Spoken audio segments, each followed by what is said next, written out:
আসসালামু আলাইকুম সুপ্রিয় শিক্ষার্থী বন্ধুরা, তোমাদের সবাইকে আমন্ত্রণ জানাচ্ছি আজকের আমাদের এই বিশেষ ক্লাসে। আমার পাঠ যে সিরিজটি আমরা শুরু করেছি সেখানে আমরা বাংলা এবং ইংরেজি সাহিত্যের বিভিন্ন গল্প, কবিতা বা প্রবন্ধ সেগুলোকে আসলে একদম ইন ডেপথ আলোচনা করার চেষ্টা করি সেগুলো নিয়ে, এবং কবি বা লেখক তার পেছনে তাদের কি মর্মার্থ এখানে রেখে গিয়েছেন আমাদের জন্য সেটা তুলে ধরার চেষ্টা করি। আজকে তারই ধারাবাহিকতায় ইংলিশের একটি পোয়েম নিয়ে আমরা আলোচনা করব। আজকে আমাদের যে পোয়েমটি আমরা নির্ধারণ করেছি সেটা হচ্ছে the school boy. The school বয় এটা লিখেছেন উইলিয়াম ব্লেক। চমৎকার একটা অন্তর্নিহিত স্টোরি নিয়ে এই কবিতাটি লেখা হয়েছিল অনেক আগে, কিন্তু এটা এতটা বাস্তবসম্মত এবং জীবনের সাথে এতটা বেশি রিলেট করা যায় যেটা তোমরা আজকের ক্লাসের প্রত্যেকটা সেকেন্ডে সেকেন্ডে উপলব্ধি করতে পারবে। ঠিক আছে, কিন্তু এই উপলব্ধিটাকে নেগেটিভলি নেওয়া যাবে না, পজিটিভলি কীভাবে আমরা পারসুট করতে পারি সেটার জন্য আজকে তোমাদের প্রতি দিক নির্দেশনা থাকবে। চলো তাহলে কালক্ষেপণ না করে সরাসরি আমরা আমাদের ক্লাসে চলে যাচ্ছি। তাহলে যেমনটা বলছিলাম, আমাদের আজকের যে কবিতাটার নাম দ্য স্কুল বয়, লিখেছেন উইলিয়াম ব্লেক। কবিতাটা এক নজরে এখানে লেখা আছে, হাতের লেখাটা খুব ক্লিয়ারলি হয়তো বুঝতে পারছো না, কোনো সমস্যা নেই। আমরা প্রথমে পয়েন্ট বাই পয়েন্ট কবিতাটিতে আসলে কি লেখা আছে সেটা বোঝার চেষ্টা করি। The school boy William Blake. প্রথমে আমরা যেটা করব, প্রত্যেকটা লাইনে শব্দ ধরে ধরে কবি আক্ষরিক অর্থে কবিতা থেকে কি বোঝা যায় সেটা বোঝার চেষ্টা করব, এবং তার পরবর্তীতে এটার ভেতরে অন্তর্নিহিত যে একটা তাৎপর্য আছে সেটাও একটু বোঝার চেষ্টা করব। তাহলে চলো শুরু করা যাক। I love to rise in a summer morn. মর্নিংকে মর্ন হিসেবে লেখা হয়েছে, তার মানে আমি সকালে একদম গ্রীষ্মের একটা সকালে উঠতে আমি পছন্দ করি। When the birds sing on every tree, যখন প্রত্যেকটা গাছে পাখি গান গায়। The distant huntsman winds his horn, দূরের কোনো এক শিকারী তার বাঁশি বা ভেপু বাজায়। একটা ইমাজিনেশন দেখা যাচ্ছে যে এমন একটা সকালে আমি উঠতে চাই যখন পাখি কিচিরমিচির করে, দূরের কোনো শিকারী একটা বাঁশি বাজাচ্ছে বা ভেপু বাজাচ্ছে। And the skylark sings with me, Skylark আমার সাথে গান গাচ্ছে। স্কাইলার্ক একটা পাখি, বাংলায় ভারত পাখি বলা হয়, ভরত পাখি অথবা চাতক পাখিও বলা হয়। The skylark sings with me, O what sweet company, তার মানে যে কি সুন্দর আমার কোম্পানি বা আশেপাশের একটা পরিবেশ। একে তো হচ্ছে পাখির কিচিমিচি শোনা যাচ্ছে, আবার একটা পাখি আমার সাথে গানও গাচ্ছে, আবার দূরের কোনো শিকারী বাঁশি বাজাচ্ছে। একটা মনোমুগ্ধকর একটা অবস্থা তৈরি হয়ে গিয়েছে। কবিতাটাকে মোট 6টা ভাগে আমরা ভাগ করেছি। তাহলে প্রথম ভাগটা একটা ইমাজিনেশন, একটা ইনোসেন্ট ইমাজিনেশন আসলে এখানে বুঝতে পারতেছি, যেটা আসলে প্রকৃতির খুব কাছাকাছি মানে কবিকে নিয়ে গিয়েছে। আবার একটা জিনিস খেয়াল করো, কবি কিন্তু পুরো কবিতাটা ফার্স্ট পার্সন পার্সপেক্টিভে লিখেছে। তার মানে যখন উইলিয়াম ব্লেক কবিতাটা লিখেছেন তখন তিনি নিজেকে একটা ছোট বাচ্চার সাথে তুলনা করেছেন, এবং তিনি কি করতে পছন্দ করতেন ওই রূপে তিনি আবির্ভূত হয়েছেন কবিতার ভেতরে। আমরা এই ছবিটাতেও দেখতে পাচ্ছি যে একটা ছোট্ট একটা শিশু, সে গাছের নিচে বসে আছে, দূরে এখানে একটা শিকারি দেখতে পাচ্ছি, সে হয়তো বাঁশি বাজাচ্ছে, স্কাইলার্ক এখানে গান গাচ্ছে, আরও হয়তো অনেক পাখি আছে যারা কিচিরমিচির করতেছে। তাহলে এখানে আমি বলতে পারি প্রথম যে পার্টটা সেখানে একটা ইনোসেন্ট ইমাজিনেশন চলে আসছে। কি আসছে? ইনোসেন্ট একটা ইমাজিনেশন, এবং এইটা কি? Close two nature. আমি যদি লিখি তাহলে ক্লোজ টু নেচার মানে প্রকৃতির খুব কাছাকাছি একটা শিশু। সাধারণত তাদের মানে যারা তোমরা গ্রামে বড় হয়েছো বা একটু মফস্বলের দিকে বড় হয়েছো তারা খেয়াল করবা যে আমরা বাসার ভেতরের থেকে বাইরে যাওয়ার প্রতি সবসময় আগ্রহ কাজ করে। গ্রামে হলে তো কথাই নেই, পুকুরের পানিতে যেয়ে গোসল করা, গাছে ওঠা, মাঠে দৌড়াদৌড়ি করা, এইরকম একটা ইনোসেন্ট ইমাজিনেশন চলে আসছে আমার 6টা ভাগের প্রথম পার্টে। সেকেন্ড পার্টে যদি চলে যাই, দেখো but to go to school in a summer mourn, তাইলে এক্স্যাক্টলি প্রথমটা ছিল ইমাজিনেশন, আমি চাই সকালবেলা ঘুম থেকে উঠতে, কিন্তু সেকেন্ড পার্টে যে বলতেছে but to go to school in a summer morn, গ্রীষ্মের সকালে স্কুলে যাওয়া। O it drives all joy away, আমার সব আনন্দ এটা নিয়ে যায়। Under a cruel eye outworn, cruel eye মানে কি? ক্ষুব্ধ চোখ, মানে যে চোখ রাগান্বিত, যে চোখ দেখে তোমার ভয় লাগে এমন একটা চোখ। এই ক্রুয়েল আই দিয়ে কী বোঝানো হচ্ছে? এটা দেখে আসলে চোখ বোঝানো হচ্ছে না, এটা দিয়ে বোঝানো হচ্ছে শিক্ষকের যে আমাদের দৃঢ় দৃষ্টি সেটাকে বোঝানো হচ্ছে। আমরা সাধারণত শিক্ষক যে ফিগার সেটাকে অনেকে ভয় পাই, স্কুলে বাচ্চারা যেতে চায় না, টিচারকে ভয় পায় তারা। এখানে টিচারের কথা বলা হচ্ছে, এখানে এই যে ক্রুয়েল আই, টিচারের ক্রুয়েলের আয়ের নিচে অনেক স্টুডেন্ট বসে আছে, এরকম একটা সিচুয়েশনকে বোঝানো হচ্ছে। The little once spent the day, এখানে লিটল ওয়ান্স বলতে কাকে বোঝানো হয়েছে? লিটল ওয়ান্স বলে কবি তাকে নিজেকে বোঝান নাই, বরং সব স্টুডেন্টকে বোঝানো হয়েছে, যার মধ্যে সে নিজেও আছে। তাহলে লিটল ওয়ান্স বলতে স্টুডেন্টদেরকে বোঝানো হয়েছে। ইন শাইং অ্যান্ড ডিসমে মানে দীর্ঘশ্বাস এবং হচ্ছে অনিচ্ছা থাকা সত্ত্বেও মানে তাদের স্কুলে একজন টিচারের রূঢ় দৃষ্টি বা ক্ষুব্ধ দৃষ্টির নিচে তাকে বসে থাকতে হয়। তাইলে প্রথম পার্টটাতে আমরা দেখলাম একটা ইনোসেন্ট ইমাজিনেশন, কিন্তু সেকেন্ড পার্টে আমরা দেখলাম reality. This reality can be harsh, তাইলে এখানে আমি হার্শ লিখে দিতে পারি। তাইলে সেকেন্ড পার্টে যে আমি বুঝলাম যে প্রথম পার্টটা কবির ইমাজিনেশন ছিল বা কবির একটা চাওয়া ছিল, একটা এক্সপেকটেশন ছিল, সেখান থেকে সেকেন্ড পার্টে এটা কন্ট্রাস্ট হয়ে গেছে, মানে কি বিপরীতধর্মী একটা বিষয় হয়ে গেছে। সেকেন্ড পার্টে যে এটা আমি হার্শ রিয়ালিটিতে পরিণত হতে দেখলাম আমরা, যে প্রথম পার্টে আমি প্রকৃতির মাঝে থাকতে চাই, পাখির সাথে থাকতে চাই, আমি পাখির গান শুনতে চাই, শিকারির বাঁশির শব্দ শুনতে চাই, কিন্তু না, আমাকে প্রত্যেক দিন সকালে স্কুলে যেতে হয়, যেটার কারণে আমার সব আনন্দ মাটি হয়ে যায়। আমার সারাদিন একটা মানে ভয়ের মধ্যে একটা আবহাওয়া, ভয়ের মতো একটা আবহাওয়ার ভেতরে আমাকে সারাদিন থাকতে হয়, এরকম একটা সিচুয়েশন বর্ণনা করা হয়েছে। ওকে, থার্ড প্যারায় যদি আমরা চলে যাই, দেন at times I drooping seat. Drooping মানে কি? ধরো তোমার ঘুম চলে আসছে কিন্তু তুমি ঘুমাচ্ছ না, ঢলে পড়তেছো চেয়ারে বসে বসে, এটাকে বলা হয় ড্রুপ। ঠিক আছে, তার মানে মাঝে মধ্যে আমি বসে থেকে একদম ঢলে পড়ি, আমাকে দিয়ে আর মানে অ্যাক্টিভ থাকা যায় না। Drooping sit and spend many an anxious hour, এবং অনেক ঘন্টা, বেশ কিছু ঘন্টা আমি কাটিয়ে ফেলি উদ্বিগ্নতার সাথে, যেখানে আমি আসলে নিজেকে এনজয় করতে পারি না। Not in my book can I take delight, আমার বইয়ের মধ্যে আমি আনন্দ খুঁজে পাই না। Not sit in learning bower. Bower বা বয়ার এটা মানে কি? বয়ার মানে হচ্ছে রুম, আর লার্নিং মানে তো শেখানো হয় যেখানে। বয়ার মানে আগের দিনে শব্দটা ব্যবহার করা হতো গাছের নিচের যে জায়গা বা একটা ছায়া আছে এরকম একটা জায়গা, কিন্তু পরবর্তী সময় এটা ইংলিশে বয়ার শব্দটা রুম বা হচ্ছে তোমার কোনো একটা জায়গা বোঝানোর অর্থে ব্যবহার করা হয়। তাহলে বুঝতেই পারতেছো লার্নিংসের সাথে বয়ার যুক্ত হওয়া মানে কি? যেখানে পড়ানো হয় এরকম একটা রুম, মানে শ্রেণী কক্ষ বা ক্লাসরুমকে বোঝানো হচ্ছে। তার মানে বইয়ের মধ্যে আমি আনন্দ খুঁজে পাই না এবং ক্লাসরুমেও আমি বসে থাকতে কোনো আনন্দ পাই না। Worn through with the dreary shower. Shower মানে তো আমরা বুঝি গোসল করা, কিন্তু শাওয়ার শব্দটা আসছে হচ্ছে পানি পড়া থেকে, আকাশ থেকে যে পানি পড়ে, মানে সহজ কথায় বৃষ্টি পড়া। কিন্তু বৃষ্টি পড়াকে তো আমরা সবসময় ভালো হিসেবেই দেখি, যে বৃষ্টি পড়া একটা আশীর্বাদ, বৃষ্টি পড়া মানে তো আনন্দের একটা বিষয়, বৃষ্টি হইলে আমাদের মনটা ঠান্ডা হয়ে যায়, একটু খিচুড়ি খেতে ইচ্ছা করে, এরকম একটা অবস্থা। কিন্তু তার আগে ড্রিয়ারি একটা অ্যাডজেক্টিভ দিয়ে দিচ্ছে, এটা মানে হচ্ছে একঘেয়ে হয়ে যাওয়া। কিছু কিছু বৃষ্টি তোমাকে উদাসীন করে তুলবে, তোমার ভাল লাগবে না, আলসেমি চলে আসবে, ঠিক আছে, গার ভেতরে কেমন একটা ভাব করবে যে কোনো কাজ করতে ইচ্ছা করবে না, একটু ঘুম ঘুম পাবে, অলসতা নিয়ে আসে, ক্লান্তি নিয়ে আসে। ড্রিয়ারি সেই কথাটা বোঝায়। তার মানে যে কবি এখানে যে বাস্তবতাটার কনসিকুয়েন্স বলতেছে, তাইলে দেখো প্রথমটাতে আমার ইমাজিনেশন আসলো, রিয়েলিটি আসলো, সেই রিয়েলিটির কনসিকুয়েন্সেসগুলা কি কি, এখানে সেই কনসিকুয়েন্সেসগুলা চলে আসলো। হ্যাঁ, কনসিকুয়েন্সেসের ভেতরে ক্লাসরুমের ভেতরে আমি অ্যাক্টিভ থাকতে পারি না, আমি ঢলে পড়ি, আমার অনেক ঘন্টা অনেকখানি সময় কাটাতে হয় যেখানে আমি উদ্বিগ্ন থাকি, আমার মনোযোগ আসে না, আমি বইয়ের মধ্যে কোনো আনন্দ পাই না, আমি ক্লাসরুমে বসে থাকতে আমার ভালো লাগে না, এবং সেই সাথে মানে আমি একদম ঢলে পড়ি এমন একটা উদাস বৃষ্টি বা উদাস বর্ষণে, যদি এটা আক্ষরিক অনুবাদ করা হয় ব্যাপারটা এরকম দাঁড়ায় যে আমি একদম সিক্ত হয়ে যাই একটা মানে কি বলে উদাস বা মানে আলসেমিতে ভরপূর্ণ একটা বর্ষণে। কিন্তু এখানে আসলে বোঝানো হয়েছে যে আমার কাছে এটা মোনোটোনাস লাগে, আমার কাছে বোরডম আমাকে ছেয়ে ফেলে, এরকম একটা মিনিং এখানে কবি দেওয়ার চেষ্টা করেছেন। তারপর যদি চলে যাই, how can the bird that is born for you sit in a cage and sing, how can a child when fears annoy but droop his tender wing and forget his youthful spring. তার মানে এখানে আবার কবি চলে গেছে একটা কম্প্যারিজনে এবং হচ্ছে অল্টারনেটিভ একটা সিনারিওতে চলে গেছে, মেটাফোর দিয়ে বুঝিয়েছেন।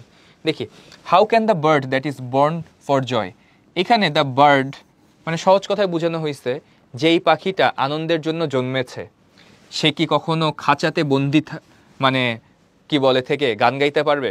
সহজ কথা এরকম যে আমরা কোকিলের যে সুমধুর গান শুনি, তাকে খাঁচায় বন্ধ করে রাখলে দেখবা যে তার গলা দিয়ে সুরেলা গান বের হচ্ছে না। তাহলে আক্ষরিক অর্থে কবি বলেছেন যে পাখিটা আনন্দের জন্য, আনন্দের মাঝে যার জন্ম হয়েছে, আনন্দ করার জন্য যার জন্ম হয়েছে, সে কি খাঁচায় বন্দি থেকে গান গাইতে পারবে? অ্যান্সারটা তোমরাই জানো। How can a child when fears annoy, তাইলে কিভাবে একটা শিশু যখন তাকে মানে ভয় এসে তাকে বিরক্ত করে, তাহলে but droop his tender wing, tender মানে কি, টেন্ডার মানে কোমল, উইং মানে হচ্ছে পাখা, তার যদি হচ্ছে কোমল পাখাকে যদি মানে কেউ ভেঙে ফেলে বা ওটাকে যদি কেটে দেয়, and forget his youthful spring, এবং সে যদি তার যে ইয়থফুল বা যৌবনে ভরপুর যে তার বসন্ত, সেই বসন্ত যদি সে ভুলে যায়, তাহলে সিচুয়েশনটা কেমন হবে। একটা অল্টারনেটিভ সিনারিও নিয়ে আসছেন। তাহলে কবি এখানে কি নিয়ে এসেছেন, আর একটা অল্টারনেটিভ সিনারিও নিয়ে এসেছেন, মানে এটাও তো হইতে পারতো, অল্টারনেটিভ সিনারিও চলে আসছে এখানে। তাহলে আবারও দেখি, তাহলে প্রথমে বার্ড, এটা মেটাফরিক অর্থে ওই স্টুডেন্ট বা কবি বা একটা শিক্ষার্থীকে বুঝিয়েছে যে যে ছেলেটা আনন্দ করার জন্য যার জন্ম হয়েছে, আনন্দ করার জন্য যে ছুটে বেড়ায় সবসময়, তাকে কি ক্লাসরুমে বন্দি করে রাখলে তার 100% আমরা তার থেকে পাবো কি না? The answer is no. তেমনই হবে, how can the bird that is born for joy sit in a cage and sing, যে পাখিটা আনন্দের জন্য জন্ম হয়েছে তাকে খাঁচায় বন্দি রাখলে সে গান গাবে না। How can a child when fears annoy, ঠিক একইভাবে যখন একটা শিশুকে যদি ভয় একদম ঘিরে ফেলে এবং তার ডানা কেটে দেওয়া হয়, তার থেকে তার বসন্ত কেড়ে নেওয়া হয়, তাহলে সেই শিশু কি তার নিজের যে ফুল পটেনশিয়াল সেটাকে এক্সপ্লোর করতে পারবে কিনা? জাস্ট লাইক দ্য ইমেজ, এই পাখিটাকে খাঁচায় বন্দি করে রাখা হয়েছে এবং শিশুটাকেও গ্লুমি অবস্থায় দেখা যাচ্ছে। ওকে, ও ফাদার অ্যান্ড মাদার, এবার ডিরেক্ট অ্যাড্রেস করা হচ্ছে প্যারেন্টসকে বা বাবা মাকে। If birds are নিপড, if birds are nipped মানে হচ্ছে যদি তোমার একদম মুকুলেই নষ্ট করে দেওয়া হয় তোমার ফলকে, অ্যান্ড ব্লসমস ব্লোন অ্যাওয়ে, ফুল ফোটার আগে যে অবস্থাটা থাকে ব্লসম, ব্লসম যদি উড়ে যায়, and if the tender plants are stripped, tender মানে কোমল এবং একদম তৃণ যেগুলোকে আমরা বলি, হ্যাঁ ঠিক আছে, ছোট উদ্ভিদ বা ছোট গাছ, সেগুলোকে যদি একদম ছোট থাকা অবস্থায় আমরা উপড়ে ফেলি, স্ট্রিপড মানে কি উপড়ায় ফেলা, of their joy in the springing day by sorrow and care's dismay. তাইলে কি বলা হচ্ছে এখানে এসে ডিরেক্ট আমরা দেখলাম কবি প্যারেন্টসকে বা বাবা মাকে অ্যাড্রেস করছে যে শুরুতেই যদি মুকুলকে যদি আমরা অঙ্কুরেই বিনষ্ট করে দেই, আমরা যদি হচ্ছে মানে ফুল সে প্রস্ফুটিত হওয়ার আগেই সেটাকে যদি নষ্ট করে দেই, আমরা যদি হচ্ছে একদম ছোট উদ্ভিদ বড় হওয়ার আগেই তাকে যদি উপড়ে ফেলি এবং তাদের কাছ থেকে তাদের বসন্তকালকে যদি কেড়ে নেই এবং সেটাকে যদি ভরাই দেই দুঃখ দিয়ে এবং হচ্ছে ক্লান্তি দিয়ে, বা তাদেরকে যদি বিষাদ দিয়ে ভরাই দিই, ডিস্ট্রেস দিয়ে ভরাই দিই, তাইলে সিচুয়েশন কেমন হইতে পারে? ঠিক আছে, তাহলে হার্শ রিয়ালিটির আরেকটা অল্টারনেটিভ সিনারিও কিন্তু কবি এখানে দেখিয়েছেন। এরপরে how shall the summer arise in joy or the summer fruits appear, summer fruits এই কথাটা একটু মাথায় রেখো, or how shall we gather what griefs destroy or bless the mellowing year when the blast of winter appear.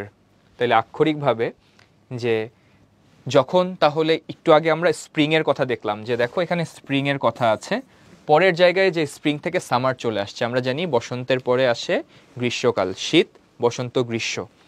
তোমার বসন্তকালটাই যদি ভালো মতো না যায়, তোমার গ্রীষ্মকাল ভালো কিছু নিয়ে আসবে না। আমরা গ্রীষ্মকালে হচ্ছে অনেক ফলমূল খাই, তাই না? সামার আসলেই আম, লিচু, কাঁঠাল। যদি বসন্তকালে তুমি ঠিকমতো পরিচর্যা না করো, গাছগুলো কিন্তু তোমাকে ভালো মতো ফল দিবে না।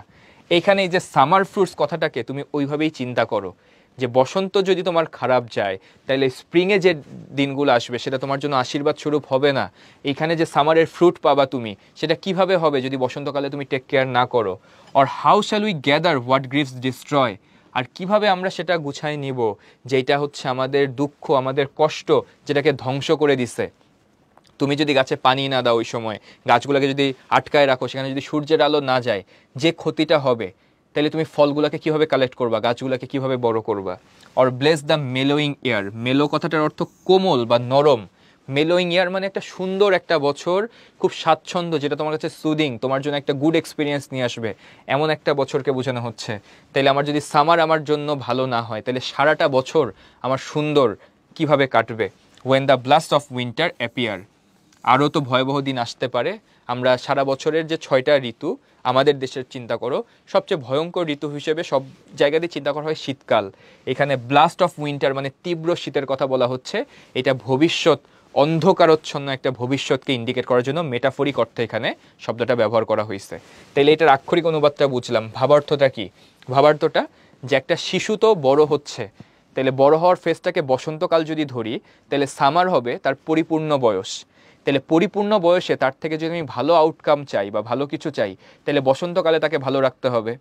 কিন্তু এটাই জিজ্ঞেস করছে, সামার বা তোমার পূর্ণবয়স্ক সময় একটা শিশু কিভাবে তার ফুল পটেনশিয়াল এক্সপ্লোর করবে যদি না, অথবা সে ভালো ফলাফল কিভাবে পাবে, ভালো রেজাল্ট কিভাবে পাবে, জীবনের সফল কিভাবে হবে, কিভাবে সারা জীবনে যে ডিস্ট্রয়গুলো হয়েছে, বিষাদের যে মানে বেদনা বা বিষাদ থেকে যে মানে সে মানে যা কিছু কনসিকুয়েন্সের শিকার হয়েছে সেটার বাদ রেখে সে আনন্দকে কিভাবে গ্যাদার করবে এবং বাকি জীবনটাকে কিভাবে আনন্দমুখরভাবে কাটাবে। আবার তার জীবনে তো ঝড়ঝাপটাও আসতে পারে, সে ঝড়ঝাপটা কিভাবে মোকাবেলা করবে যদি না তার, আমরা যে স্প্রিংয়ের কথা বলছি সেই স্প্রিংটা ভালো যায়। তাইলে এইখানে আমার আলটিমেট ফেটটা বোঝানো হয়েছে, কবি লাস্টে এসে এখানে আলটিমেট ফেটটা বুঝাইছে যে প্রপার নার্চারিং যদি না করি তাহলে একটা শিশুর মানে ভবিষ্যৎ জীবনে বা পূর্ণবয়স্ক জীবনে যে তার থেকে খুব ভালো রেজাল্ট বা তার থেকে খুব ভালো একটা ক্যারিয়ার বা যেটাই বোঝানো হোক না কেন সেটা কিভাবে আমরা এক্সপেক্ট করতে পারি। তাইলে দেখো পুরো জিনিসটাই মোটামুটি মেটাফরিক। আমরা এখান থেকে আসলে কি বুঝতে পারছি সেটা একটু সংক্ষেপে বোঝার চেষ্টা করি। তার আগে দেখো যে শর্ট করে যদি বলি, পুরা কবিতা অনেক মেটাফরিক এলিমেন্ট দিয়ে ভরা। এখানে দ্য বয় অর্থাৎ কবি, তাকে বার্ডের সাথে তুলনা করা হয়েছে, এটা আমরা প্রথমে দেখেছি। কোথায় আছে দেখো, how can the bird that is born for joy, এটা স্কুল বয়ের কথা বোঝানো হয়েছে। তার মানে the boy as a bird, summer morning and nature as freedom, তার মানে খাঁচা ছাড়া পাখি উড়ে বেড়াবে এবং স্কুল বয় সামার মর্নিংয়ে গাছের নিচে বসে থাকবে, দৌড়াদৌড়ি করবে। তাহলে ফ্রিডমের কে ব্যবহার করা হয়েছে বা মেটাফরিক অর্থে কার সাথে, সামার মর্নিং এবং নেচারের সাথে। স্কুলকে একটা খাঁচার সাথে চিন্তা করা হয়েছে। আর blighted birds and stripped plants as children, যে অঙ্কুরেই বিনষ্ট করে দেওয়া কোনো মুকুল অথবা প্রস্ফুটিত হওয়ার শুরু করা মাত্র কোনো ফুল, এরকম ফুলকে বোঝানো হয়েছে শিশুদের সাথে। তাহলে সহজ কথায় আমরা মোটামুটি মেটাফরিক যে এলিমেন্টগুলো সেটা বুঝলাম, বাট এটা দিয়ে কবি কি বুঝাইতে চাইছেন আসলে আমরা সেখানে চলে যাই আগে একটু। হ্যাঁ, ওকে, এখান থেকে যদি আসি আমি, মেটাফরিক এক্সপ্লেনেশন তো গেল, এখন সিম্পলিফাইড থিমে আমরা একটু চলে আসি যে আসলে কি ইমাজিন করা হয়েছে এবং তার সাথে রিয়েলিটিটা কি। নেচারের সাথে স্কুলের তুলনা করা হয়েছে সহজ কথায়, প্রকৃতির সাথে স্কুল, ফ্রিডমের সাথে তুলনা করা হয়েছে কনফাইনমেন্ট মানে বন্দি থাকা অবস্থা, জয় মানে আনন্দের সাথে ডিসমে মানে ডিস্ট্রেস বা মানে তোমার বিরক্তি বা বিস্বাদ যে অনুভূতি সেটার কথা বোঝানো হয়েছে।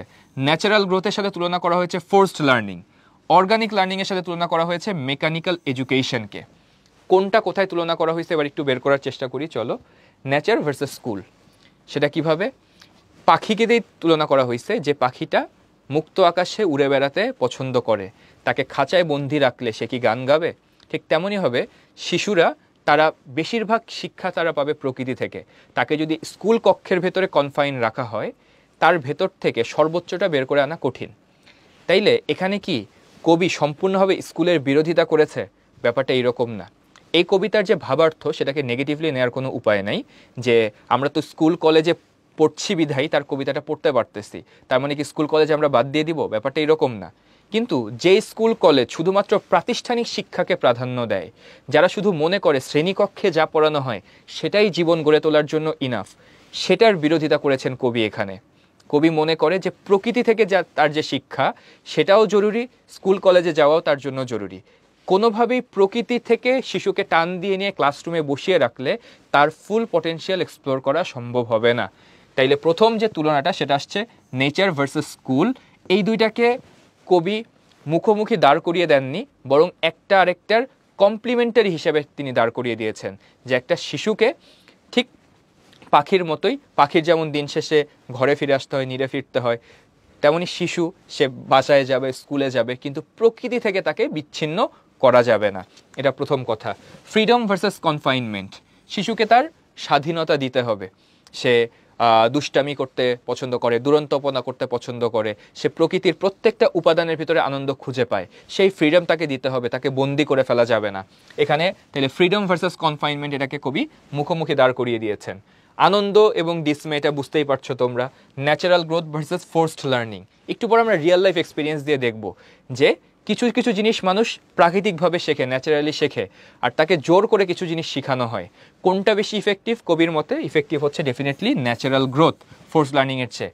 ঠিক তেমনই এটা synonymous, organic learning is preferred to mechanical education. Mechanical education মানে কি, যেটা সিস্টেম করে, যেটার ইঞ্জিনিয়ারিং করে তোমার মাথায় ঢুকানো হয় সেটাকে বলা হয় মেকানিক্যাল এডুকেশন। আর যেটা তোমার ভেতরে কোনো কিছুর বাই প্রোডাক্ট হিসেবে ঢুকে সেটাকে বলা হয় তোমার অর্গানিক এডুকেশন বা অর্গানিক লার্নিং। আগে তোমাদেরকে রিয়েল লাইফ এক্সাম্পল দিই, তাহলে বুঝতে পারবা।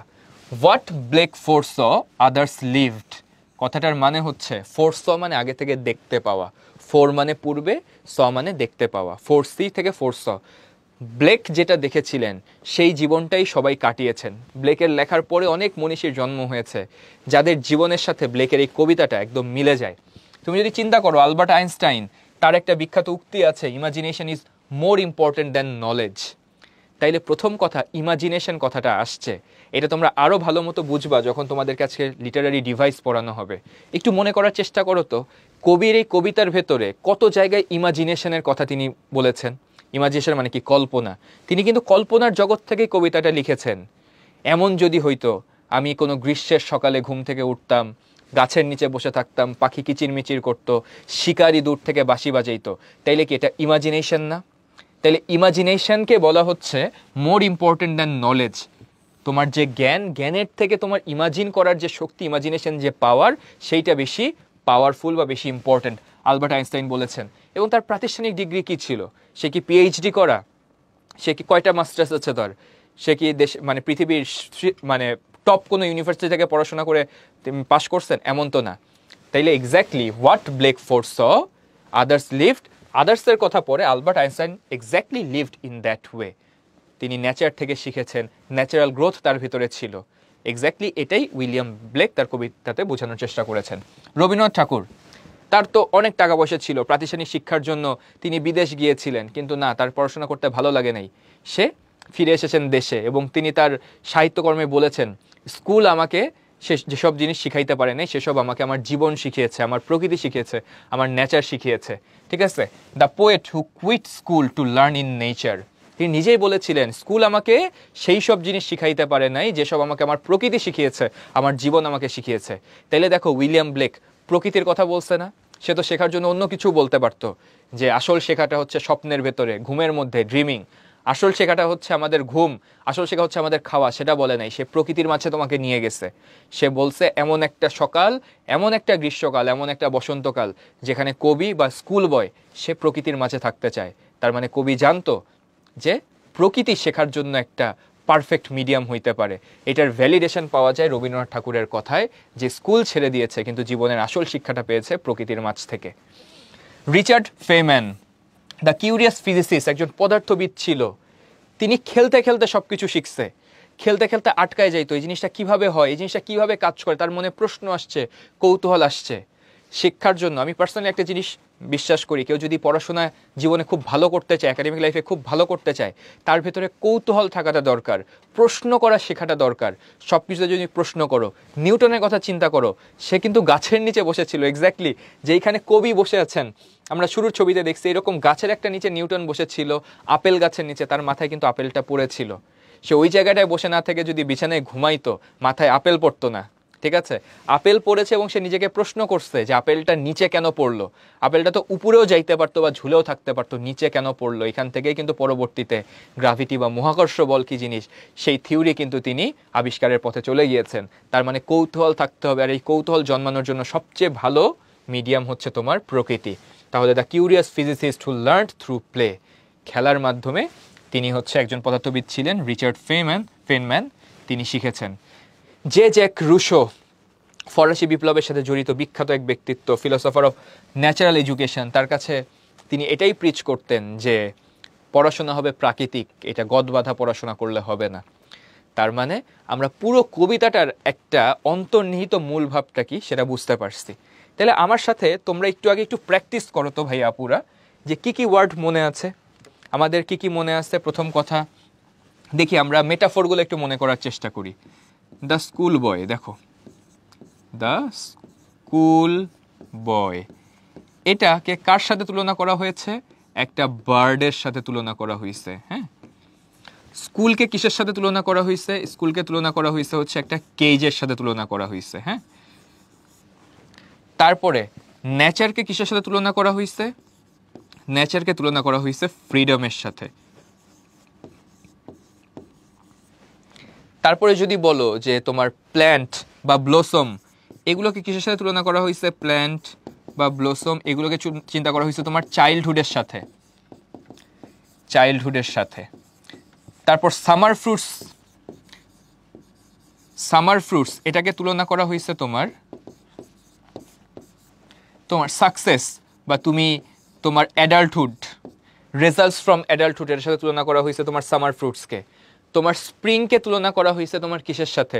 তোমার স্টুডেন্ট লাইফ। সামারকে চিন্তা করা হয়েছে স্টুডেন্টের জীবনের পরের জীবনের সাথে। তাহলে এতগুলো তুলনা, তাহলে মূল কথাটা কি?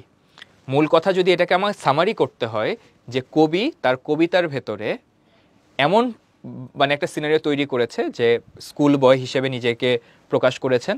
স্কুল বয় একটা গ্রীষ্মের সকালবেলা ঘুম থেকে উঠতে চায় এবং প্রকৃতির মাঝে বিচরণ করতে চায়, কিন্তু বাস্তবতার নির্মম যে একটা পরিহাস, সেটার কারণে তাকে একটা পাখি যেমন খাঁচায় আটকে থাকে, তাকেও তার স্বাধীনতা বাদ দিয়ে তাকে স্কুলে যে একদম কঠোর টিচারদের সামনে দিন পার করতে হয়, কিন্তু তার মন পড়ার টেবিলেও বসে না, বইয়ের পাতাতেও তার মন থাকে না। ঠিক আছে? এইভাবে যদি শিশুদের স্বাধীনতাকে আটকে দেওয়া হয়, তাহলে যেভাবে বসন্তকালে ঠিকমতো পরিচর্যা না করলে গাছ উপড়ে ফেললে যেমন আমাকে গ্রীষ্মকালে যে ফল দিতে পারবে না, তেমনি শিশুরাও কখনো কি করতে পারবে না, যদি তাদেরকে কনফাইনমেন্টের মধ্যে রাখা হয় তার থেকে বেস্ট আউটপুট পাওয়া যাবে না। এই জিনিসটা সামারি। তাইলে আমরা একটু সামারিটা আগে দেখে আসি, তারপরে বাকি জায়গায় যাব। আমরা একটু সামারিটা দেখি। ওকে, summary. The poem describes a young boy who feels unhappy and trapped because he is forced to attend school during pleasant summer days. The poem describes a young boy. The poet himself is the young schoolboy. এই কথাটাই বলা হয়েছে, the poem describes a young boy who feels unhappy and trapped because he is forced to attend school during pleasant summer days. Instead of enjoying classes, কি হয়েছে? Enjoying the warmth and beauty of nature, he must sit indoors and study. The boy's heart is like a singing bird that is silenced by the oppressive structure of education. Blake argues that this loss of freedom and joy harms the child's spirit and potential.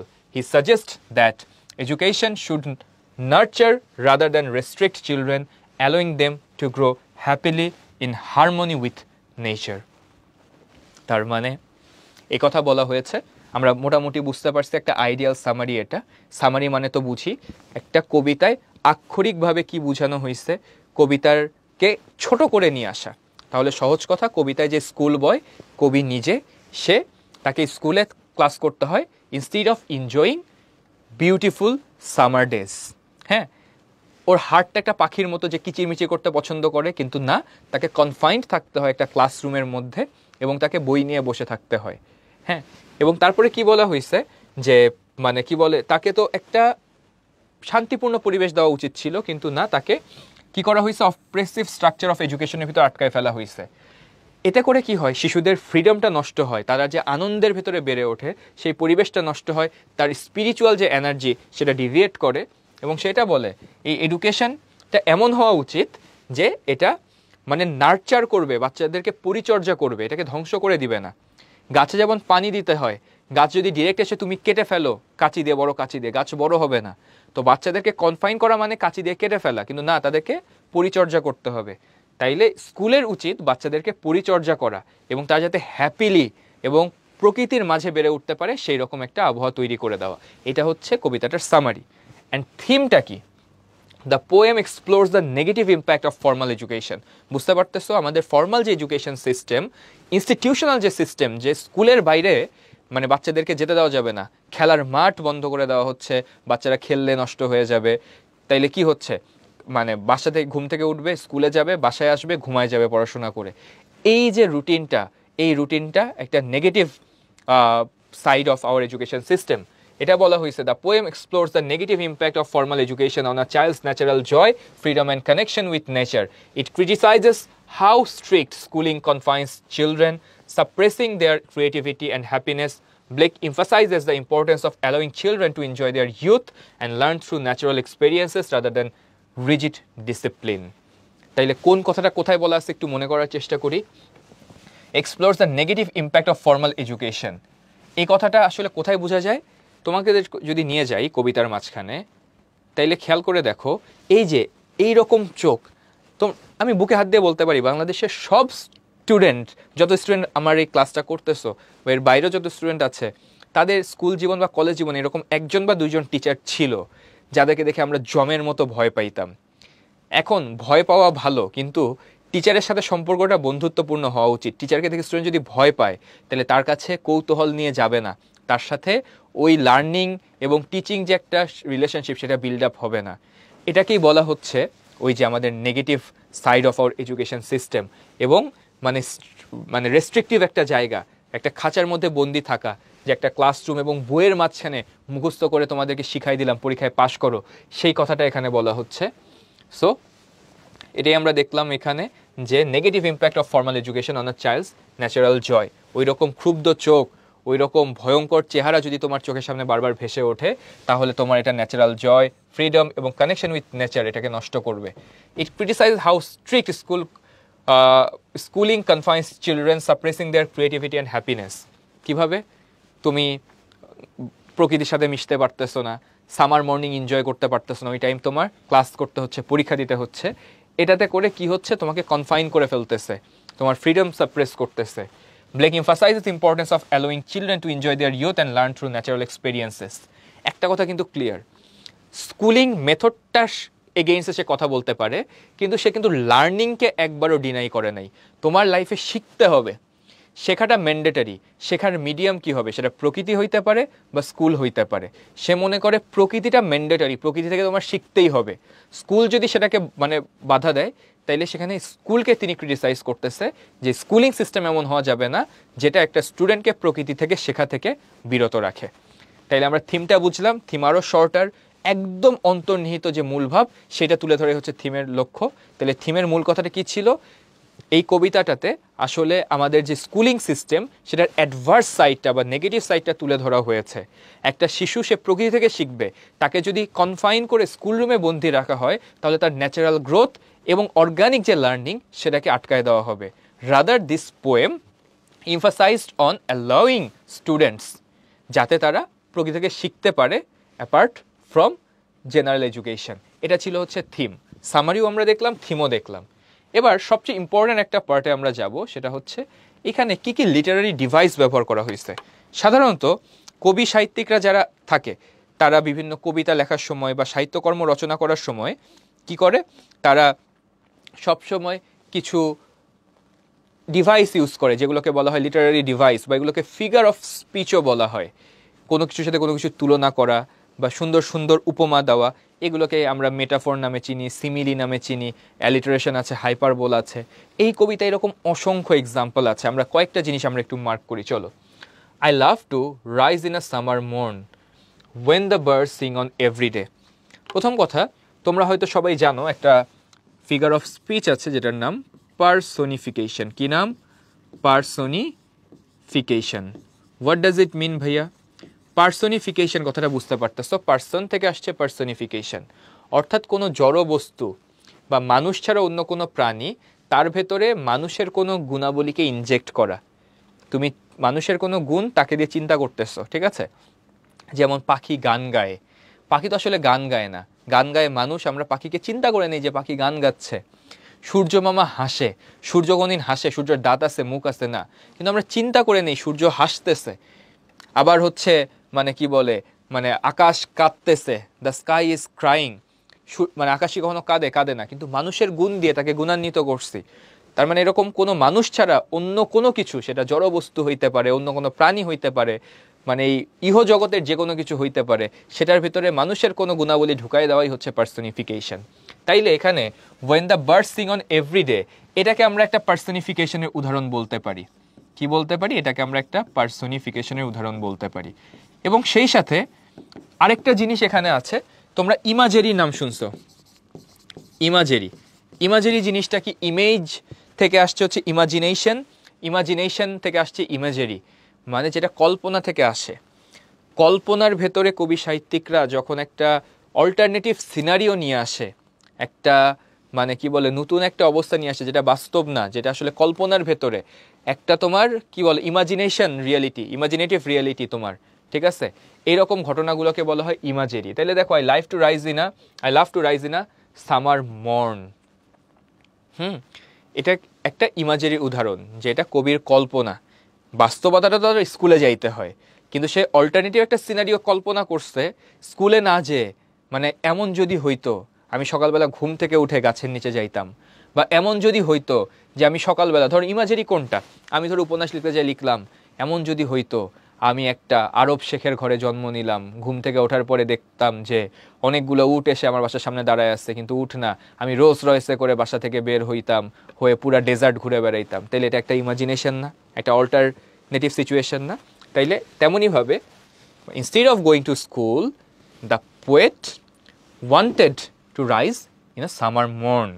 এটা তাইলে একটা ইমাজেরির উদাহরণ হইতে পারে। কি হইতে পারে? Imagery. তাইলে একই সাথে এখানে ফার্স্ট লাইনটা ইমেজারি এবং সেকেন্ড লাইনটা পার্সনিফিকেশনের একটা উদাহরণ।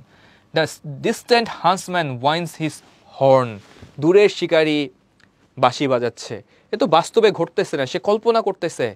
যে আমি কল্পনা করতেছি যে আমি এমন একটা সন্ধ্যা কাটাইতে চাই যেখানে আকাশে মানে কি বলে, সূর্যের সোনালী আভা আমি দেখতে পারবো, দূর থেকে আজানের শব্দ ভেসে আসতেছে, আমার এক ধারে নদীর শব্দ, আমি হচ্ছে শুয়ে আছি, হাতে একটা বই নিয়ে আমি পড়তেছি।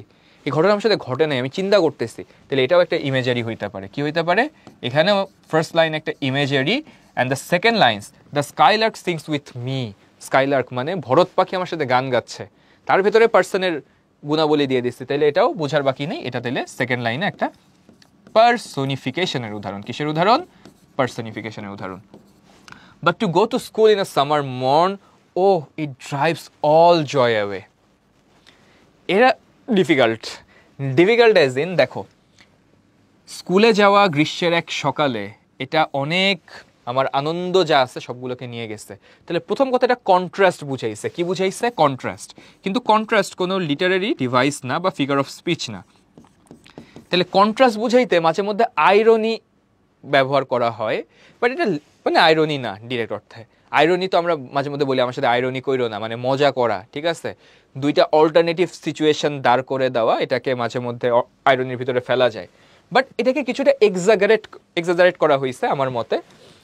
জিনিসটা এভাবে কাজ করছে যে, ধরো তোমরা হাইপারবোলের নাম শুনছো সবাই, হয়তো না শুনলে আজকে শুনে রাখো। হাইপারবোলে জিনিসটা কি? যখন কোনো জিনিসকে এক্সাজারেট করা হয়, যে আমার ক্ষুধা লাগছে, আমি এখন আস্ত ঘোড়া একটা খাই ফেলতে পারবো, আবার রাস্তা আজকে এত জ্যাম, মনে হয় না আমি এই জীবনে আর পৌঁছাইতে পারবো, আল্লাহ এত বড় সিলেবাস, 7 জনম পড়লেও সিলেবাস কমপ্লিট হবে না।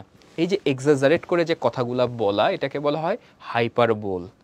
তাইলে এখানে কবি আসলে কি অর্থে বুঝাইছে আমরা বুঝতে পারতেছি। সে আসলে বুঝাইছে সামার মর্নিংয়ে ক্লাসে যাওয়ার মানে আমার সব আনন্দ মাটি হয়ে যায়। বাট এই যে সব আনন্দ মাটি হয়ে যায়, এটা কিছুটা এক্সাজারেট করে বলার কথা না? যে আসলে কি সব আনন্দ মাটি হয়ে যায়?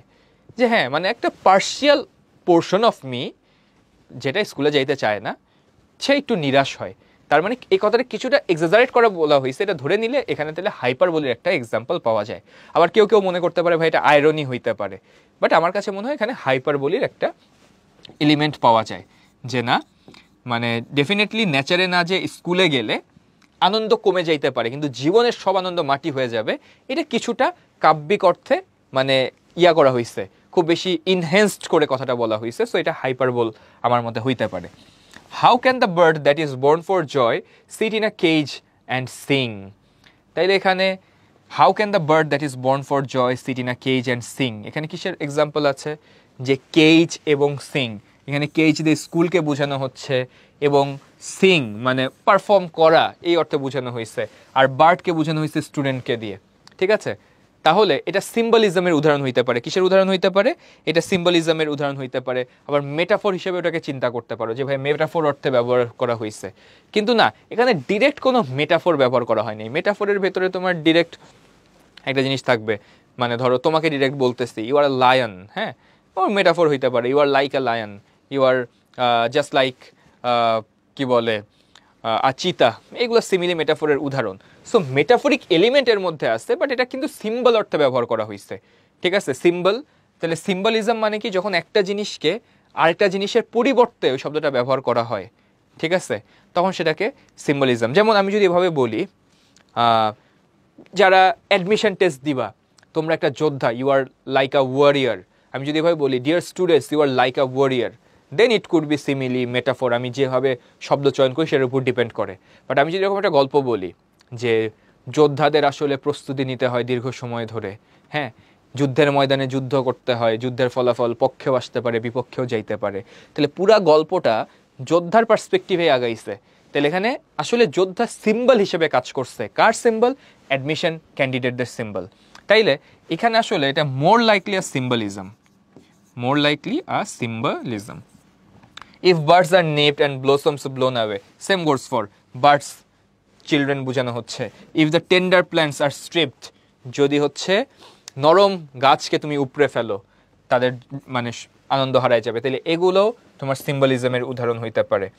How shall the summer arise in joy or the summer fruits appear, the summer fruits appear এবং সামার, এটাও সিম্বলিজমের উদাহরণ। When the blast of winter appear and the blast of winter, এখানেও যদি তুমি চিন্তা করো ব্লাস্ট অফ উইন্টার আসলে কি বোঝানো হচ্ছে, তোমার আসলে এক্সট্রিম যে রিয়েলিটি, হ্যাঁ, শীতের তীব্রতা, এখানে আসলে শীতের তীব্রতা তো আক্ষরিক অর্থে বসে নাই, বোঝানো হয়েছে যখন তোমার এক্সট্রিম সিচুয়েশন আসবে তুমি কিভাবে সেটাকে ডিল করবা, তাহলে এটাও তোমার সিম্বলিজম হইতে পারে। তাহলে প্রত্যেকটাতেই সিম্বলিজম আছে। সিম্বলিজমের বাইরে কিছু আছে কিনা একটু আমরা দেখি।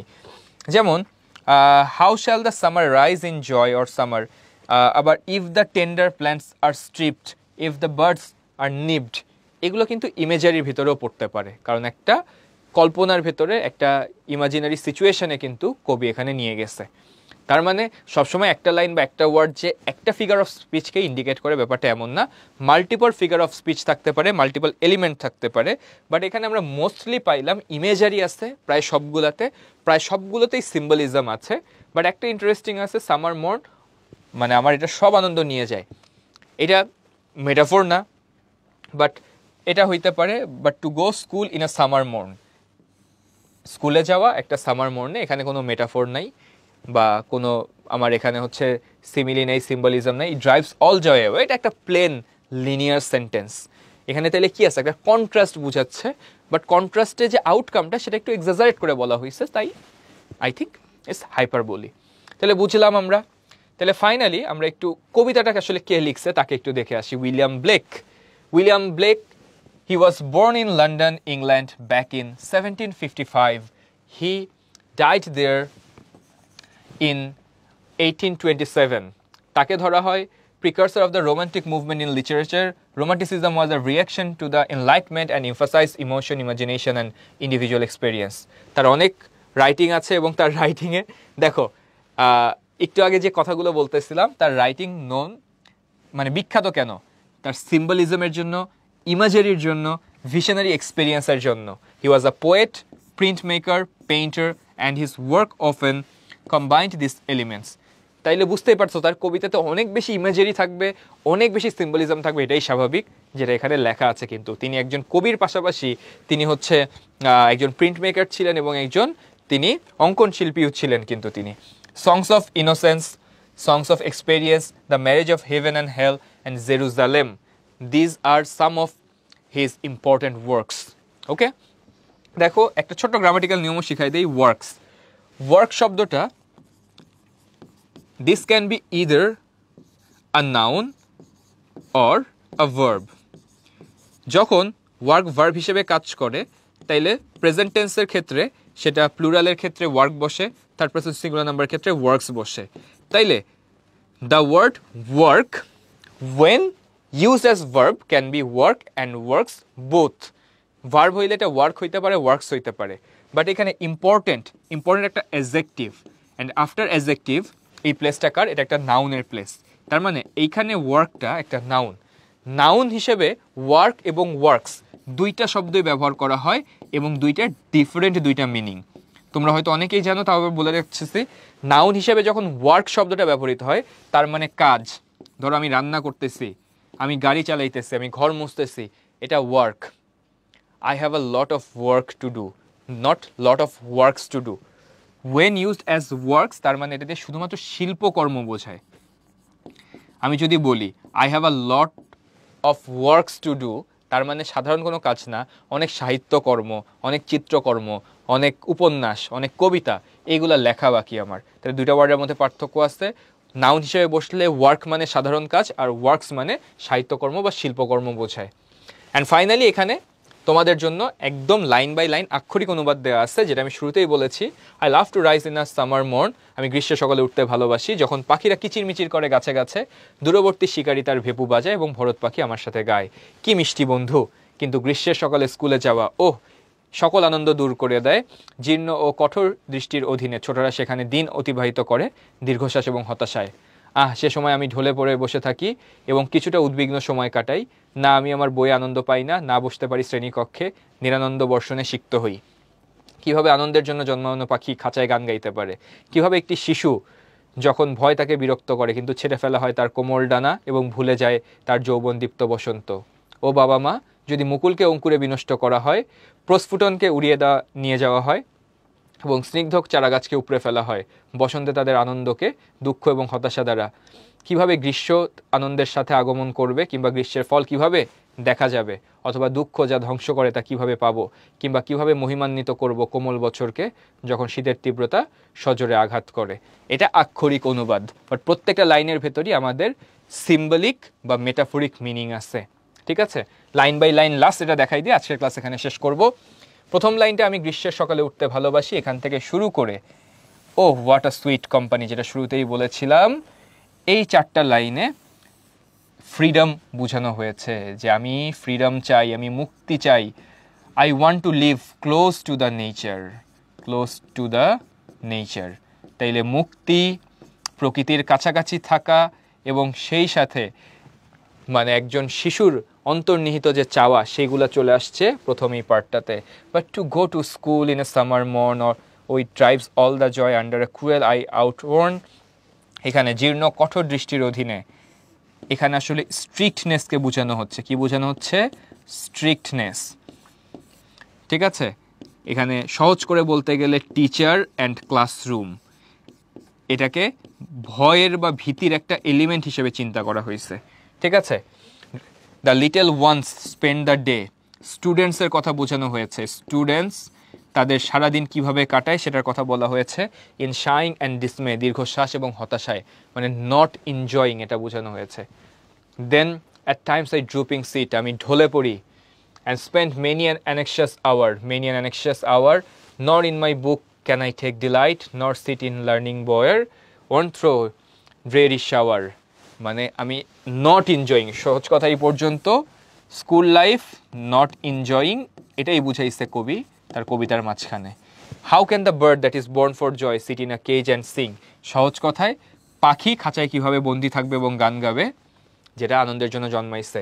তাহলে সেম গোস ফর, এটা বোঝানো হয়েছে স্টুডেন্টস, ক্লাসরুম অ্যান্ড সিংকে বোঝানো হয়েছে লার্ন দিয়ে, যে তুমি যদি ক্লাসরুমে আটকায় রাখো সে জীবন থেকে কিছু শিখতে পারবে না। তাইলে বার্ড বোঝানো হয়েছে স্টুডেন্টসদেরকে, তারপরে কেজ বোঝানো হয়েছে ক্লাসরুমকে, এবং সিং দিয়ে যে শেখার যে উপায় সেটা বোঝানো হয়েছে। How can a child when fears annoy but drop his tenders wing, এখানে কনফাইনমেন্ট মানে তোমার যদি ডানা কেটে দেওয়া হয় তাহলে তুমি উঠতে পারবা না, তোমার গতিবিধি লিমিটেড হয়ে যাবে। তার মানে কনফাইনমেন্ট অপোজিট টু ফ্রিডম, তোমার স্বাধীনতা কমে আসবে, তুমি কনফাইন্ড হয়ে যাবে, সেই কনফাইনমেন্ট বোঝানো হয়েছে। And forget his youthfulness spring, O father and mother if birds are nipped, birds are nipped মানে চাইল্ডহুড যদি আমি রুইন করে দিই, এখানে চাইল্ডহুড বোঝানো হয়েছে। ব্লসমস ব্লোন অ্যাওয়ে, যদি তোমার মানে যেটা কয়েকদিন পরে যে ফুল ফুটবে সেটাকে যদি উড়াই নিয়ে যাওয়া হয় এবং তোমার কোমল গাছকে যদি উপড়ায় ফেলা হয়, of their joy in the springing day, springing day সহজ কথায় চাইল্ডহুড। তোমার চাইল্ডহুড যদি সরো আর ডিসমে দিয়ে ভরা থাকে, তাহলে সামার যখন আসবে তার মানে তুমি যখন মানে ফুল এইজে পরিণত হবা, তুমি যখন প্রাপ্তবয়স্ক হবা।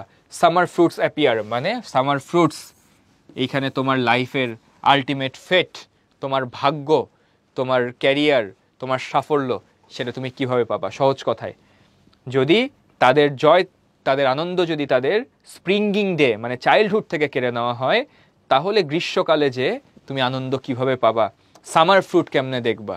তার মানে ছোটোবেলায় তোমাকে আটকায় রাখলে, ছোটোবেলায় তোমাকে নেচারের কাছে না যাইতে দিলে, তুমি যখন বড় হবা তোমার কাছ থেকে কিছু আশা করা যায় না। How shall we gather what griefs destroy or bless the mellowing year, মানে মেলোইং ইয়ার মানে আপকামিং ইয়ার বা রেস্ট অফ দ্য লাইফ বোঝানো হয়েছে। কি বোঝানো হয়েছে? Rest of the life. And when the blast of winter appear, যে লাইফে যে অবস্টাকলগুলো পাবা, তাইলে এখানে রেস্ট অফ দ্য লাইফ, আর এইখানে আপকামিং স্ট্রাগলস বা অবস্ট্রাকল, যাই বলো তুমি, দুইটাই বলতে পারো, কামিং স্ট্রাগল। তাইলে দেখো মোটামুটি আমরা বুঝলাম কবিতাতে কি বলা ছিল। ফাইনালি আমি পার্সোনালি কবিতাটাকে জীবনে কিভাবে নিব। প্রথম কথা, উনি তো স্কুলিং যে মেথড, সেই মেথডটাকে অপোজ করেছেন। তার মানে ফর্মাল এডুকেশনের এগেইনস্টে যে তিনি নেচার বেসড এডুকেশনকে প্রমোট করেছেন বা প্রায়োরিটাইজ করেছেন। বাট আমি স্কুল জীবন, কলেজ জীবন, ভার্সিটি জীবন, গ্র্যাজুয়েশন, পোস্ট গ্র্যাজুয়েশন সব শেষ করেছি, তার মানে ফর্মাল এডুকেশন লাইফে ছিল। বর্তমান প্রেক্ষাপটে আসলে স্কুলে না শিখে মানে আসলে জীবনে খুব বেশি কিছু করা মানে আসলে সম্ভব না। লাখের ভিতরে বা কোটিতে হয়তো একজনকে পাওয়া যাবে যারা ফর্মাল এডুকেশনের ভিতরে না যেও জীবনে অনেক সফল হয়েছে। বাট কবি তার সময় যেটা লিখেছেন, সেই সময় nature based education, self learning সব কিছু অনেক অ্যাভেইলেবল ছিল। অ্যান্ড আমরা যত মনীষীদের কথা শুনি, যত মানুষকে আইডিয়ালাইজ করি, তাদের বেশিরভাগেরই ওইসব কোনো ডিগ্রি নেই যেসব জায়গায় আমরা পড়তে চাই, ওইসব কোনো তাদের কোয়ালিফিকেশান নেই যেসব কোয়ালিফিকেশান আমরা চাই। তাদের এডুকেশন ছিল সেলফ বেসড, সেলফ লার্নিং এবং নেচার বেসড, এবং জীবন থেকে নেওয়া, কৌতূহল থেকে শেখা। সেই পার্সপেক্টিভে কবিতাটা লেখা ছিল। বাট বর্তমান সময়ে এসেও এটা কেন প্রাসঙ্গিক যে আমাদের স্কুলগুলো, আমাদের স্কুলের এনভায়রনমেন্ট যদি চিন্তা করো, যে শহর অঞ্চলগুলোতে একটা স্কুল নির্মাণ করা হয়ে যাচ্ছে একটা অ্যাপার্টমেন্ট বিল্ডিংয়ের একটা ফ্ল্যাটে, যেখানে কোনো খেলার মাঠ নাই, যেখানে একটু দৌড়াদৌড়ি করার জায়গা নাই। হ্যাঁ, আবার যেসব স্কুল মাঠ আছে আমরা দেখতে পারি, সেসব স্কুলের স্টুডেন্ট সংখ্যা বাড়ার কারণে মাঠগুলোতে ভবন উঠে যাচ্ছে। আবার স্টুডেন্টরা যদি একটু বেশি খেলাধুলা করতে চায়, টিচাররা বকাঝকা করে, বাবা মা অনেক স্টুডেন্টদেরকে, অনেক ছেলে মেয়েদেরকে খেলতে দেয় না। এসব জায়গায় তার মানে আমরা কি ধরে নিচ্ছি? যে পড়াশোনাটা আসলে মাঠে হবে না, পড়াশোনাটা খোলা আকাশের নিচে হবে না, পড়াশোনা হবে ক্লাসরুমের মধ্যে কেবল। এই জায়গাটাতে হয়তো আমাদের এডুকেশন সিস্টেমের ভুলটা আছে। যে সেটা কীভাবে বুঝতে পারতেছি, যে পাশ করে বের হচ্ছে লাখ লাখ হাজার হাজার স্টুডেন্ট, বাট মানে আনএমপ্লয়মেন্ট রেটও হাই, বা ক্যারিয়ার নিয়ে তারা অনেক ডিস্ট্রেসে আছে, লাইফ এনজয় করতে পারতেছে না। হয়তো এই কারণেই যে তাদের পড়াশোনাটা শুধুমাত্র বুকিশ ছিল, হোয়াইট বোর্ড, বই, খাতা, পরীক্ষার হল। লাইফ থেকে হয়তো কিছু শেখে নাই, কারণ স্কুলগুলো হয়তো চায় নাই, বাবা মাও চায় নাই। তো কবির যে অন্তর্নিহিত তাৎপর্য বা মূলভাব, সেটা আমাদেরকে রিথিঙ্ক করতে বাধ্য করবে, বা ডেফিনেটলি আমাদেরকে আরও একটা সেকেন্ড থট দিতে বাধ্য করবে যে আসলে পড়াশোনা কেবলমাত্র এই স্মার্ট বোর্ডেই সম্ভব না, কেবলমাত্র হোয়াইট বোর্ড, ব্ল্যাক বোর্ড, কাগজের বই, কাগজের খাতা, এখানেই কনফাইন থাকা দরকার না। কৌতূহল থেকে, জীবন থেকে, প্রকৃতি থেকেও শেখার একটা বড় জায়গা আছে। একটা শিশুর যে দুরন্তপনা, সেটাকে আটকে দিয়ে তাকে যদি আমি ক্লাসরুমে পাঠিয়ে দিই, just like we are caging a bird into a cage, ব্যাপারটা এইরকম হয়ে যাচ্ছে যে কনফাইনমেন্টে আটকায় দেওয়া, ফ্রিডম কেড়ে নেওয়া। এইটা আপাত দৃষ্টিতে আমাদের কাছে যদি খুব বেশি মানে ক্ষতির কারণ না মনে হইলেও, দীর্ঘমেয়াদী স্টুডেন্টের উপরে, তার ভবিষ্যৎ জীবনে, তার ক্যারিয়ার গ্রোথে একটা বড় ইম্প্যাক্ট ফেলতে পারে। তাই আজ থেকে 200-250 বছর আগেও উইলিয়াম ব্লেক যেটা লিখে গিয়েছেন, তার এটা ইমাজিনেশন ছিল, তার এটা রাইট আপ ছিল, বাট এইটা বর্তমান যুগে এসেও একটা বাস্তবতা। তো আশা করি ক্লাসটা শুরু থেকে শেষ পর্যন্ত যারা দেখেছো, কিছু হলেও শিখতে পেরেছো। স্টুডেন্টের বাইরে যেসব টিচার বা প্যারেন্টস ভিডিওটি হয়তো দেখেছেন, তারাও হয়তো ভবিষ্যতে স্টুডেন্ট, নিজের ছেলে মেয়ে, তাদেরকে যাতে একটু নেচার ওরিয়েন্টেড এডুকেশনের দিকে ধাবিত করা যায়, সেই প্রচেষ্টা অব্যাহত রাখবেন, সে আশা ব্যক্ত করে আজকের ক্লাস আমি এখানেই শেষ করছি। দেখা হবে আবারও কোনো একটা ভিডিওতে। সে পর্যন্ত সবাই ভালো থাকবেন, সুস্থ থাকবেন। আল্লাহ হাফেজ।